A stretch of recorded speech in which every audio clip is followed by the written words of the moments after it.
저는 오늘 여러분과 함께 창세기 31장 1절로부터 16절까지의 말씀을 중심으로 하나님의 섭리를 믿습니까? 라는 제목을 통해서 은혜를 나누고자 합니다. 하나님은 섭리를 통해서 하나님의 뜻을 이루어 가십니다. 하나님의 섭리란 하나님의 지혜와 사랑으로 우주에서 발생하는 모든 일들을 돌보시고 이끄시는 하나님의 통치를 의미합니다. 하나님은 온 우주 만물을 다스리시고 세상의 모든 역사를 주관하시며 각 나라와 사건들 그리고 인간의 성공과 실패를 모두 주관하십니다. 특히 자기 백성을 보호하시고 인도하실 뿐만 아니라 때를 따라 더 좋은 길로 인도해 주십니다. 그런 점에서 하나님의 섭리가 있다는 것은 성도들에게 너무나도 큰 은혜요 축복입니다. 오늘 우리가 읽은 성경 말씀 야곱의 이야기를 통해서 하나님의 섭리가 어떻게 역사하고 있는지를 우리는 발견할 수 있습니다. 또 그렇게 섭리하시는 하나님의 역사하심을 통해 오늘 우리의 삶 속에서 우리는 무엇을 깨달으며 또 어떻게 살아가야 할 것인지를 결단할 수 있을 것입니다. 먼저 오늘 우리가 읽은 성경 말씀의 배경을 잠시 말씀드리고자 합니다. 야곱은 형 에서의 낯을 피해 가나안에서 하란으로 도망을 쳤습니다. 그것은 야곱이 태어나서 단 한 번도 가본 적이 없었던 낯선 곳이었습니다. 또한 그 길도 너무나 멀고 험하였습니다. 그런데 그런 여행을 혼자 해야만 했던 야곱은 온갖 불안과 두려움에 시달리면서 그 길을 걸어갔습니다. 당연히 말로 형용할 수 없는 온갖 고난과 어려움이 있었을 것입니다. 그런데 베델에서 하나님을 그는 만났습니다. 아니, 하나님께서 그에게 나타나셔서 그로 하여금 그가 어떠한 삶을 살게 될 것인지 친히 말씀해 주셨습니다. 하나님이 야곱이 이렇게 가는 두렵고 불안한 그런 길이었지만 반드시 하나님이 다시 고향으로 돌아오게 해주시겠다. 그때까지 내가 너를 떠나지 않고 함께 해주시겠다라고 하는 놀라운 약속을 해주셨습니다. 그래서 야곱의 처음 가는 길은 두려움과 불안의 길이었지만 베델에서의 하나님의 만남을 통해서 그의 길은 설레임과 그리고 비전과 또한 가슴이 부푸는 길이 되어진 것입니다.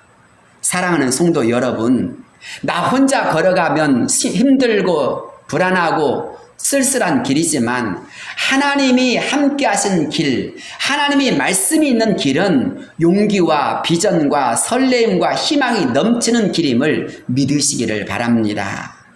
그렇습니다. 그런 가운데서 야곱은 하란에 도착했습니다. 그는 외삼촌 라반의 일을 도와 열심히 일했고 특히 사랑하는 여인 라헬을 만난 그 마음 때문에 7년을 하루같이 여기면서 행복한 가정을 이룰 꿈을 꾸었습니다. 그런 가운데 14년의 세월이 흘렀고 그 가운데서 4명의 아내와 12명의 자녀를 얻게 되었습니다. 그때 야곱은 이제 자신의 집으로 돌아가겠다고 라반에게 말을 합니다. 하지만 라반은 새로운 조건을 제시하면서 그가 그곳에서 계속 머물도록 했습니다. 하지만 라반과 야곱이 계약했던 내용을 살펴보면 그것은 절대적으로 야곱에게 불리한 뿐만 아니라 엄청나게 손해보는 계약이었습니다. 그럼에도 불구하고 야곱은 6년 동안 최선을 다해서 노력하였고 결국 엄청난 부를 이루게 되었습니다. 30장 43절 말씀을 보면 이에 그 사람이 매우 번창하여 양떼와 노비와 낙타와 나귀가 많았더라 라고 하였습니다. 이 얼마나 놀라운 말씀입니까? 혈을 단신의 몸으로 내려갔는데 대성공을 거둔 것입니다. 이렇게 성공하기까지 야곱이 얼마나 고생을 하며 노력을 했겠습니까? 그래서인지 그것을 잘 보여주는 말씀이 두 군데 나옵니다. 하나는 바로 앞장 끝부분에 있는 30장 37절로부터 43절까지의 말씀이고, 또 한 군데는 31장 38절로부터 42절의 말씀입니다. 앞선 말씀에서는 야곱이 얼마나 철저하게 양떼들에게 관심을 기울이고 또 그 가운데서 양들의 생리에 대해 연구하며 노력했는지를 잘 보여줍니다. 잘 되는 것이 그냥 잘 되는 것이 아니라 아무도 모르는 그 사람만의 비법이 있었다라는 것입니다. 야곱은 그 누구보다 더 열심히 양들을 관찰하고 생각하였기 때문에 그런 성공을 거둘 수 있었던 것입니다. 아울러 뒤에 나오는 말씀 역시 야곱이 그 6년 동안 얼마나 공명정대하고 성실하게 노력했는지를 보여줍니다. 부정하게 착취한 것이 아니라 그 누구보다 열심히 정정당당하게 일했고 누구보다 성실하게 일했다라는 것입니다. 그렇습니다. 그냥 복이 주어지는 것이 아닙니다. 그냥 성공하는 것이 아닙니다. 눈물로 씨를 뿌리는 그런 과정이 야곱에게 있었다라는 것입니다.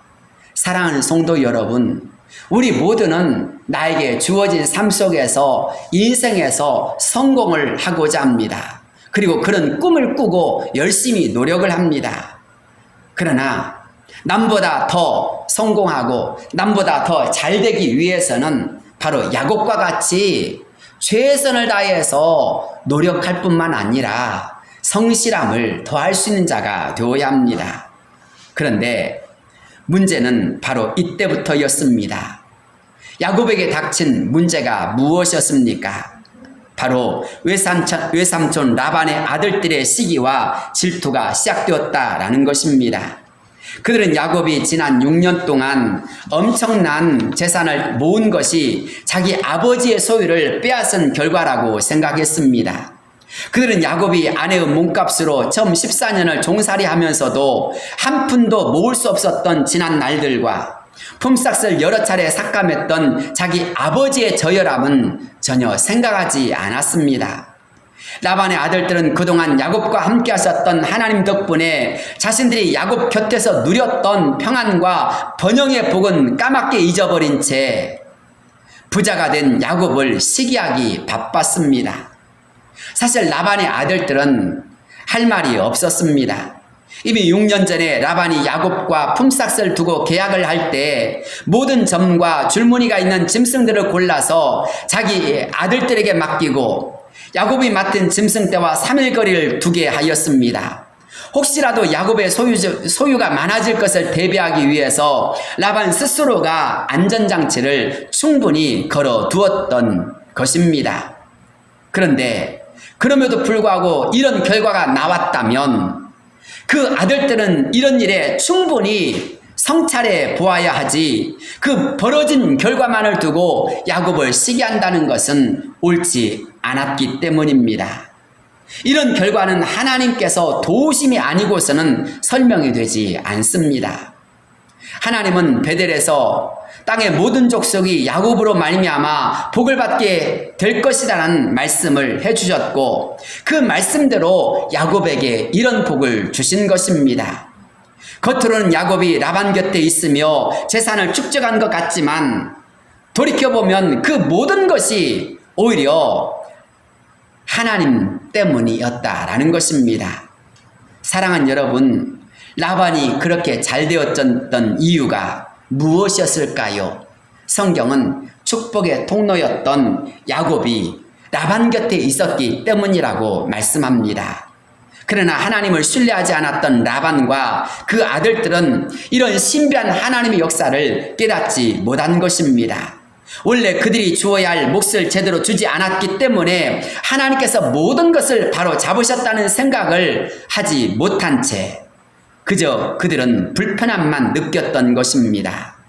그만큼 사람들은 악한 것입니다. 철저히 자기 중심적인 것입니다. 물론 사람은 다 자기 중심적이기 마련입니다. 모든 것을 자기 본의로 해석하고 받아들이려고 합니다. 그러나 그 속에서 적어도 자기 주변을 둘러싼 상황을 최대한 객관적으로 바라보고 하나님의 역사를 일거리하며 스스로를 성찰할 수 있는 그런 사람이 바로 성숙한 자인 것입니다. 어떤 순간에도 신앙인은 자기 중심이 아니라 하나님 중심으로 자기 주변을 해석하고 받아들이는 건강함이 있어야 합니다. 물론 살다 보면 인간 관계가 어긋날 수도 있습니다. 그러나 그 어긋남 이면에 내가 하나님과 바른 관계를 맺고 있는지에 대해 충분히 생각해 볼 수 있어야 합니다. 우리는 늘 나를 중심에 놓고 생각하다 보니 어려움에 봉착하거나 실수할 때가 있습니다. 라반과 라반의 아들들과 같이 눈앞에 보이는 것들만 신뢰하고 살아가는 일이 우리에게 있어서는 안 됩니다. 우리는 오히려 철저하게 하나님의 역사하심을 볼 수 있는 자가 되어야 합니다. 하나님께서 역사하시는 것이 무엇인지를 깨닫는 자가 되어야 합니다. 그런데 라반의 아들들이 문제가 있었다면 당연히 적어도 그들의 그 아버지인 라반은 이런 것을 잘 살펴보며 통찰할 수 있는 능력이 있어야 했습니다. 그래야 어른이지 않겠습니까? 그런데 라반도 마찬가지였습니다. 라반은 야곱을 바라볼 때에 적대시하면서 바라보았습니다. 그래서일까요? 그런 좋지 않은 눈은 야곱도 느끼게 되었습니다. 야곱이 느끼기에 라반이 자신을 대하는 것이 이전과 너무나 달랐음을 그는 느꼈습니다. 라반의 안색이 전과 같지 않았다는 2절의 말씀을 직역하면 라반의 얼굴이 야곱과 함께 있지 않았다라는 뜻입니다. 같이 있을 마음이 없어져서 이제는 야곱을 바라볼 때 저놈저놈하면서 마음에 심히 원망하며 적대시했다라는 것입니다. 이 말은 3절에서 하나님께서 야곱에게 하시는 말씀, 내가 너와 함께 있으리라 라는 말과 정확하게 대조가 되는 말씀입니다. 3절이지요. 여호와께서 야곱에게 이르시되 내 조상의 땅 내 족속에게로 돌아가라. 내가 너와 함께 있으리라 하신지라. 라반의 얼굴은 야곱과 더 이상 함께하지 않겠다라는 표정입니다만 반대로 전능하신 하나님께서는 야곱과 함께하신다라고 말씀하십니다. 사람은 변합니다. 떠나고 배신하고 사람을 고통스럽게 하고 때로는 힘들게 할 때가 많습니다. 그런 일을 당할 때 우리들은 슬프기도 하고 힘들기도 하고 쓸쓸하기도 하고 심한 배신감 때문에 살맛이 사라져버릴 때도 있습니다. 심지어는 낙심이 찾아와서 왜 이런 일이 나에게 일어난 것일까 상처받을 때도 있습니다. 그때 믿음의 사람들은 어떻게 해야 합니까? 그 어려움에, 그 고난에, 때로는 사람들의 왕따와 같은 그런 것에 휘둘린 나머지 모든 것을 포기하거나 낙심하며 우울에 빠져 있어야 할까요? 오히려 그러한 때에 믿음의 성도들은 어려움의 과정을 주신 분은 하나님이심을 인정하고 받아들일 수 있어야 합니다. 우리가 잘 아는 로마서 8장 26절 말씀을 보면 하나님을 사랑한 자, 곧 그의 뜻대로 부르심을 받은 자들에게는 모든 것이 합력하여 선을 이루느니라 라고 하였습니다. 사랑하는 여러분, 여러분은 그 말씀을 믿으십니까? 그 말씀대로 하나님은 우리의 모든 인생의 성공과 실패, 기륭, 화복을 주관하시는 분이심을 믿으십니까? 그렇다면 때로는 어려움이 있어도 때로는 힘든 일이 있어도 그거 하나만을 바라보지 말고 모든 것이 합력하여 선을 이루게 하실 그 하나님도 또한 바라보실 수 있는 자가 되기를 바랍니다. 그렇습니다. 야곱을 막다른 골목으로 몰아가신 하나님은 그것이 다가 아니셨음을 야곱으로 하여금 깨닫게 하신 것입니다. 야곱에게 이제는 고향으로 돌아가도록 하기 위해서 하나님은 라반의 아들들이나 외삼촌 라반을 안색이 변하도록 하셔서라도 그를 외롭게 하셨고 그를 힘들게 하심으로 말미암아 이제는 하란에서 떠나도록 하시는 하나님의 작업이 시작되어졌다라는 것입니다. 사랑하는 여러분, 그런 점에서 저와 여러분이 깨달아야 될 말씀이 있습니다. 그것은 우리에게 힘든 일이 다가올 때, 우리에게 어려운 일이 다가올 때 문제 그것만을 바라보지 말고 그 문제를 넘어서 하나님의 뜻을 바라볼 수 있는 역사가 이루어지기를 바랍니다. 질병, 때로는 자녀의 문제 그것만을 바라보지 말고 그것을 통해서 하나님께 기도하도록 하시는 하나님의 뜻을 바라볼 수 있는 역사가 이루어지기를 바랍니다. 그런 점에서 야곱은 하나님께 엎드렸던 것 같습니다. 또 그 가운데서 하나님이 그를 향하여서 이제 너는 고향으로 돌아가라 라고 하시는 하나님의 음성을 들은 것입니다. 그렇습니다. 우리는 고난이 시작되어질 때, 어려움이 시작되어질 때, 사람과의 관계가 불편해질 때 그것을 바라본 나머지, 그것에 이끌린 나머지 하나님의 뜻을 놓쳐버릴 때가 많이 있습니다. 그러나 하나님은 우리의 모든 인생을 주관하시는 분이심을 꼭 기억하시길 바랍니다. 피렌체에 있던 미켈란젤로에게 어느 날 큰 돌이 배달되었습니다. 밑에 있는 사람이 그것을 운반하면서 낑낑거리며 수고하였습니다. 그런데 전혀 뜻밖에도 미켈란젤로가 그 돌을 보자 그놈 참 잘생겼네 라고 말을 하는 것이었습니다. 돌을 운반하던 사람이 돌은 돌이지 돌이 어떻게 잘생길 수 있나고 그런 의아심을 가지고 미켈란젤로에게 물었습니다. 선생님, 돌이 어떻게 잘생길 수가 있습니까? 돌은 돌이지 않습니까? 라고 물었습니다. 그러자 미켈란젤로가 말없이 그 돌을 바라보면서 그놈 참 잘생겼네 라고 하는 것이었습니다. 그래서 이 사람이 다시 묻습니다. 선생님, 어떻게 이 돌이 잘생길 수 있습니까? 그래, 두고 보면 알게 될 거야. 그러면서 미켈란젤로가 그 돌을 정으로 찍기 시작했습니다. 점점점 그 돌의 윤곽이 드러나게 되어졌습니다. 그 돌이 어느 순간 미켈란젤로의 3대 조각상 중에 하나인 모세상이 되었다라는 이야기입니다. 사랑하는 여러분, 우리는 돌만 볼 때가 있습니다. 그러나 전능하신 하나님은 우리의 앞과 전후를 다 살피시는 가운데 역사하시는 분이심을 믿으시길 바랍니다. 두 번째로, 은혜와 공의의 하나님을 우리는 볼 수 있어야 합니다. 야곱이 어떤 사람이었습니까? 야곱이 왜 하란까지 와서 이런 고생을 하고 있습니까?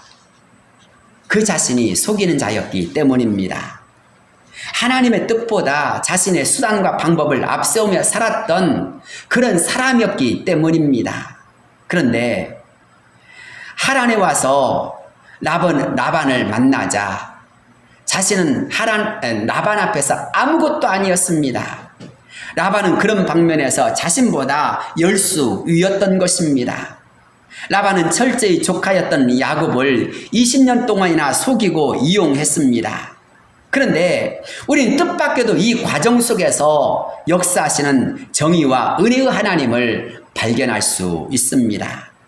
욕심 많고 교활했던 야곱은 자신보다 더 욕심 많고 더 교활한 외삼촌 라반을 만나서 톡톡히 고생을 하였습니다. 맘에도 없는 여자를 사랑하는 여자인 줄 알고 결혼식을 했다가 깜짝 놀라야만 했고, 정말 사랑한 여자 라헬을 아내로 얻기 위해서 결국 14년 동안을 무엇으로 일을 해야만 했던 것입니다. 그동안 자신이 수단과 방법을 가리지 않고 자신이 원하는 것이라면 무엇이든지 손에 넣으려고 했던 야곱이었는데, 정작 자기보다 더 사기성이 강한 외삼촌 라반을 통해서 그는 시련과 연단에 빠진 것입니다. 아니, 하나님의 시련과 연단을 받게 된 것입니다. 그러나 더 나아가서 하나님께서는 조카를 철저히 부려먹고 사기까지 치며 온갖 착취를 일삼았던 라반 또한 그냥 두지 않으셨습니다. 야곱을 징계하시는데 라반을 이용하신 하나님께서는 또한 야곱을 이용하셔서 라반을 벌하신 것입니다. 그런 점에서 우리는 본문에서 조카를 실컷 부려먹으면서 증식한 재물을 대부분 조카 야곱의 소유로 되돌려 놓으시는 정의의 하나님을 바라볼 수 있게 되어집니다. 그렇습니다. 하나님은 그렇게 야곱은 야곱대로 또 라반은 라반대로 때로는 단련하시기도 하고 보응하시기도 하고 또 때로는 그런 과정을 통해서 더 성숙의 길로 또 하나님의 정의와 하나님의 은혜 역사를 이루어 가시는 하나님을 보게 되어집니다. 사랑하는 여러분, 온갖 고생을 하게 하며 착취를 일삼았던 라반에게 야곱은 정말 힘들고 어려웠을 것입니다. 그런 일을 당할 때마다 10번이나 모든 보수를 자꾸 변경시키는 그 외삼촌 라반 때문에 야곱은 매우 힘들어하면서 하나님께 하나님 어떻게 하면 좋습니까? 라고 아뢰었을 것입니다. 그래서일까요? 하나님의 속성을 잘 표현하는 말씀이 오늘 본문의 말씀에 있습니다. 꿈에 야곱에게 하신 하나님의 말씀이지요. 본문 12절 끝부분에서 라반이 내게 행한 모든 것을 내가 보았노라 라고 하나님께서는 말씀하신 것입니다. 야곱은 먼 나라 외삼촌 집에 가서 온갖 농락과 갈취를 당하며 외롭게 살았습니다. 그의 식구 외에는 아무도 그의 외삼촌이 그에게 행한 온갖 불의와 부당한 처우를 보면서 이해하고 도와주는 이도 없었습니다. 그러나 라반이 야곱에게 행한 모든 것을 다른 사람은 몰라도 하나님께서는 보셨다라고 말씀하고 있습니다. 라반이 내게 행한 것을 내가 보았노라. 이것이 또 이런 말씀이 성도에게는 얼마나 위로가 되는 말씀이겠습니까? 그렇습니다. 성도에게 이런 하나님의 말씀이 들려온다면 그것은 나에게 위로가 되어지고 또 희망이 되는 말씀이 될 것입니다. 모든 것을 보시고 모든 것을 아시며 모든 것을 바르게 판단하시고 갚아주시며 행하시는 분이 하나님이시라면 그 하나님이 계시기에 우리는 마음의 평안을 지켜낼 수 있는 것입니다. 억울한 일이 있을지라도 그것을 견딜 수 있고 답답함을 참을 수 있는 힘이 될 것입니다. 근거 없는 비난이나 중상모략을 받아도 견딜 수 있게 될 것입니다. 악한 자들의 음해를 받아도 참을 수 있게 될 것입니다. 악한 자들이 모여서 또 무슨 꿍꿍이를 꾸밀지라도 그런 것들을 두려워하지 않게 되는 마음의 여유로움이 생기게 될 것입니다. 그 힘이 무엇입니까? 하나님이 다 보고 계신다. 하나님은 내 편이시다라는 마음 때문입니다. 그런 점에서 숨어서 끊임없이 거짓말과 악을 만들어낸 자들이 우리의 눈에는 드러나지 않는다 할지라도 사랑하는 성도 여러분, 하나님을 믿고 의지하며 달려가시길 바랍니다. 하나님이 다 보고 계십니다. 여러분의 삶을, 여러분의 형편을, 여러분의 상황을, 여러분의 모든 이루어진 일들을 다 보고 계신다는 것입니다. 그런 점에서 하나님은 가만히 보고만 계신 분이 아니라 반드시 거짓을 거짓으로 드러나게 하시며 악인을 악인으로 밝히 보여주실 분이십니다. 거짓된 자는 더 거짓된 자에게 넘기시며 악한 자는 더 악한 자의 손에 붙여주십니다. 그런 가운데서 하나님은 정의가 무엇인지 공의가 무엇인지 하나님은 어떤 분이신지를 우리에게 알게 해 주십니다. 사랑하는 성도 여러분, 여러분의 삶 속에서 때로 힘든 일, 억울한 일, 고통스러운 일이 있진 않습니까? 사람들 때문에 곤란을 당하고 때로는 불편해하면서 때로는 너무나 지쳐간 때가 있지 않습니까? 하나님이 보고 계십니다. 또 그 하나님은 갚아주십니다. 그렇다면 여러분의 마음을 신원하신 하나님께 모든 마음을 아뢰시며 나가시기를 바랍니다.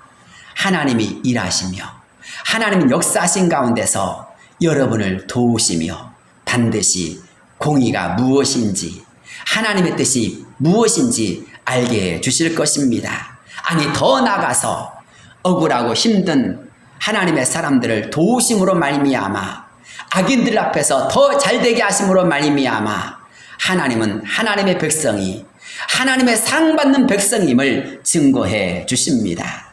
여러분은 혼자가 아닙니다. 여러분은 혼자가 아닙니다. 하나님이 함께 하시며 하나님의 눈동자가 여러분을 보고 계신다는 것을 꼭 기억하며 나가시기를 바랍니다. 아무도 야곱을 도와주지 않았을지라도 하나님은 그와 함께 계셨고 그를 지키셨고 도우셨으며 그리고 마침내는 놀라운 복을 받게 해 주셨습니다. 그것이 하나님의 공의이자 야곱을 향한 은혜의 하나님의 역사였던 것입니다. 이 역사와 은혜를 소망하며 달려가시길 바랍니다. 세 번째로, 그렇다면 우리는 본문의 말씀 속에서 그런 하나님의 역사와 하나님 뜻을 발견했던 야곱은 어떻게 하였습니까? 라반은 야곱의 재산이 많아지고 번성하자 낯빛이 변했습니다. 그래서 양털을 깎는 축제 기간에도 그렇게 힘들게 수고했던 야곱과 그의 가족을 초대하지도 않았고 스스로 담을 쌓아버렸습니다. 결국 그로 인해서 그는 가장 귀한 동력자였던 야곱을 잃어버리게 되고 말았습니다. 그런데 반면 야곱을 보십시오. 야곱은 자신의 아내들을 들로 불러서 최선을 다해 그들을 설득하기 시작했습니다. 먼저 야곱은 아내들과 자녀들에게 자초지종을 설명하기 시작했습니다. 5절부터의 말씀이지요. 내가 그대들의 아버지 안색을 본즉 내게 대하여 전과 같지 아니하도다. 그대들도 알거니와 내가 힘을 다하여 그대들의 아버지를 섬겼거늘 그대들의 아버지가 나를 속여 품삯을 10번이나 변경하였느니라. 그러나 하나님이 그를 막으사 나를 해치지 못하게 하셨으며 점 있는 것이 내 삭시 되리라 하면 온 양떼가 낳은 것이 점 있는 것이요 또 얼룩무늬 있는 것이 내 삭시 되리라 하면 온 양떼가 낳은 것이 얼룩무늬 있는 것이니 하나님이 이같이 그대들의 아버지의 것을 내게 주셨느니라. 외삼촌 라반이 야곱을 10번이나 속인 것은 그만큼 약속을 수시로 바꾸었다라는 말입니다. 처음에 라반은 얼룩이나 점 있는 가축을 야곱에게 주리라고 약속했습니다. 그렇지만 야곱이 잘 되어지자 규정을 고쳐서 이제 점 있는 것만 주겠다라고 하였습니다. 또 점 있는 것으로 인하여서 복을 받자 다시 번복하여서 얼룩무늬 있는 양으로만 한정하였습니다. 그러나 그럼에도 불구하고 그때마다 하나님은 야곱이 복을 받도록 도와주셨습니다. 갑의 갑질 앞에서 의리였던 야곱은 그냥 당할 수밖에 없었지만 그럼에도 불구하고 야곱은 견딜 수 있었고 승리할 수 있었습니다. 바로 하나님께서 그와 함께 하셨고 도와주셨기 때문인 것입니다. 그래서 야곱은 그것을 자신의 아내들에게 설명한 것입니다. 그리고 나아가 하나님께서 말씀하신 그 말씀 3절에 있는 것처럼 여호와께서 야곱에게 이르시되 내 조상의 땅 내 족속에로 돌아가라 내가 너와 함께 있으리라 하신지라. 11절에서 13절 꿈에 하나님의 사자가 내게 말씀하시기를 야곱아 하기로 내가 대답하기를 여기 있나이다 하매 이르시되 내 눈을 들어보라 양떼를 탄 순양은 다 얼룩무늬 있는 것 점 있는 것과 아롱진 것이니라. 라반이 내게 행한 모든 것을 내가 보았노라. 나는 베델의 하나님이라. 내가 거기서 기둥에 기름을 붓고 거기서 내게 소원하였으니 지금 일어나 이곳을 떠나서 내 출생지로 돌아가라 하셨느니라. 한마디로 이제 돌아갈 때가 되었다라는 것입니다. 야곱은 그렇게 자신에게 말씀하시는 하나님의 말씀을 바로 자신의 아내들에게 설명하고 있는 것입니다.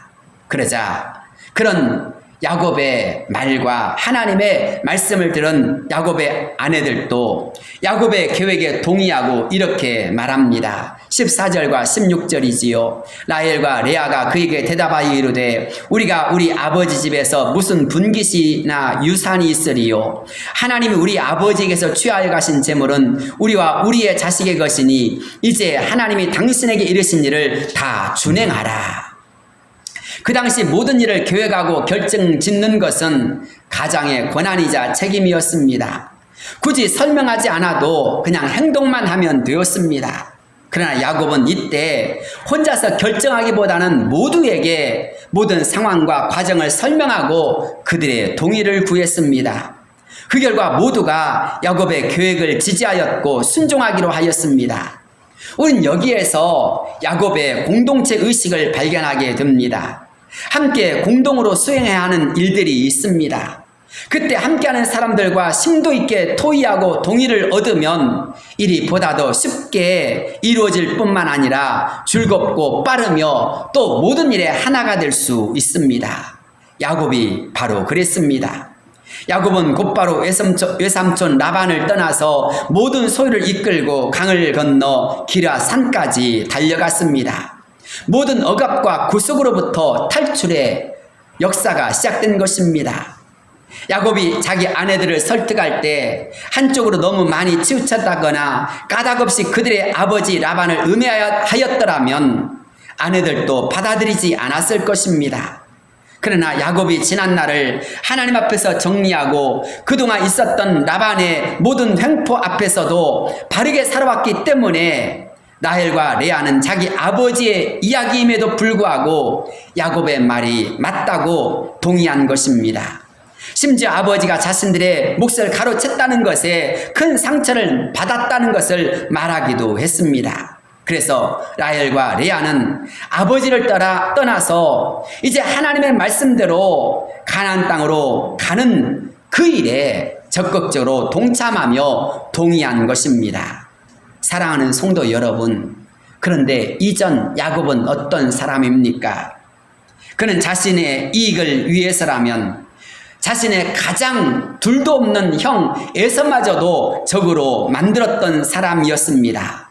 심지어 아버지를 속이기도 했습니다.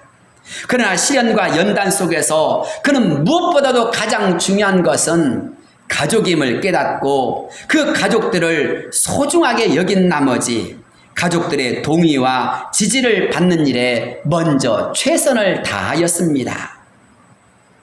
그만큼 야곱은 시련과 연단 속에서 공동체가 얼마나 소중한지 또 그 공동체와 함께하는 것이 얼마나 중요한지를 깨달은 것입니다.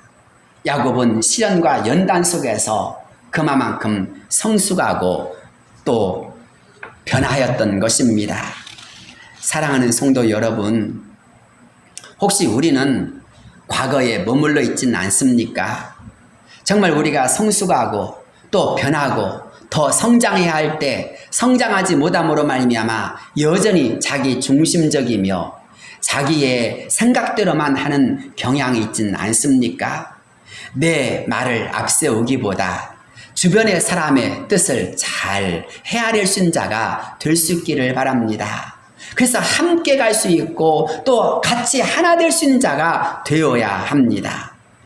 이를 분담하고 협력한 가운데 사랑하는 사람들과 더불어서 함께 할 수 있다는 것은 참 복받는 사람입니다. 만약 그런 삶이 되어진다면 그처럼 복 있는 사람도 없을 것입니다. 바라기는 저와 여러분이 하나 되어질 수 있기를 바랍니다. 부부간에